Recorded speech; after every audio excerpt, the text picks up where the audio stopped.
أعلن رئيس وزراء الاحتلال بنيامين نتنياهو أنه سيواصل العدوان على قطاع غزة حتى لو تم التوصل לصفقة تبادل وأفرج عن الأسرى الإسرائيليين.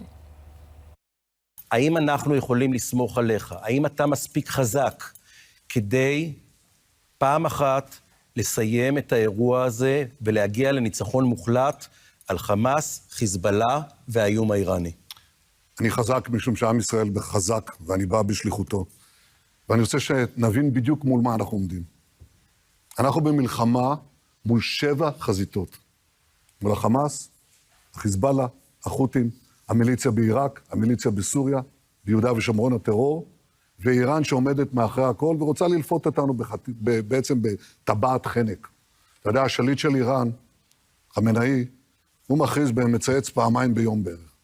אנחנו נשמיד את ישראל, יש לו איזה שעון עצר באיזה כיכר בטהרן. מתי ישראל תושמד? עכשיו תשמע, אני מאמין בכוונה שלו, אבל אני מאמין גם ביכולת שלנו, גם לנצח את השליחים שלו, וגם למנוע את ציר הרשע הזה מלבצע את זממו. ולצורך זה אנחנו חייבים לעשות כמה דברים. הדבר הראשון שאנחנו צריכים לעשות, זה להבין שאנחנו צריכים להשקיע הרבה יותר בביטחון, להשקיע בייצור עצמי, כדי להשתחרר מהתלות באחרים, ואנחנו צריכים לעשות דבר אחד מאוד מאוד חשוב, לשנות תורת הלחימה, אבל לפני כל דבר אחר, ואי אפשר להתחמק מזה. אנחנו צריכים לנצח את הזרוע הזאת שביצעה בנו את הטבח הזה. זה לא רק כדי... יש לנו מטרות מלחמה. מטרת המלחמה היא, קודם כל, לשחרר את כל חטופינו, וזה יעד שאני לא מוותר עליו. אנחנו כבר הבאנו 136 חטופים, יש לנו עוד 120, אני לא מוותר על אף אחד. לא על החיים ולא על החללים.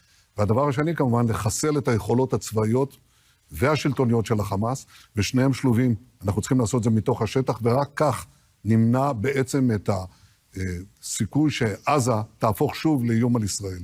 עכשיו, הדבר הזה, השלב העצים של המלחמה בחמאס עומד להסתיים. זה עומד להסתיים. זה לא אומר שהמלחמה עומדת להסתיים, אבל המלחמה בשלב העצים שלה עומדת להסתיים ברפיח, זה נכון. אנחנו נמשיך אחר כך בכיסוח הדשא, לא נוותר להם. אחרי סיום השלב העצים, תהיה לנו אפשרות להעתיק חלק מהכוח צפונה. ואנחנו נעשה את זה.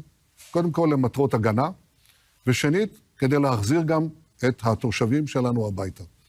אם נוכל, נעשה את זה בדרך מדינית, אם לא, נעשה את זה בדרך אחרת. אבל אנחנו נחזיר את כולם הביתה, את כל תושבי הצפון וגם תושבי הדרום. לסיים את המלחמה, לצאת מעזה ולהשאיר את החמאס על כנו. אני מסרב להשאיר את החמאס על כנו. אנחנו צריכים לחסל אותו. אתה בעד לעשות עסקה עם חמאס אחרי השלב העצים?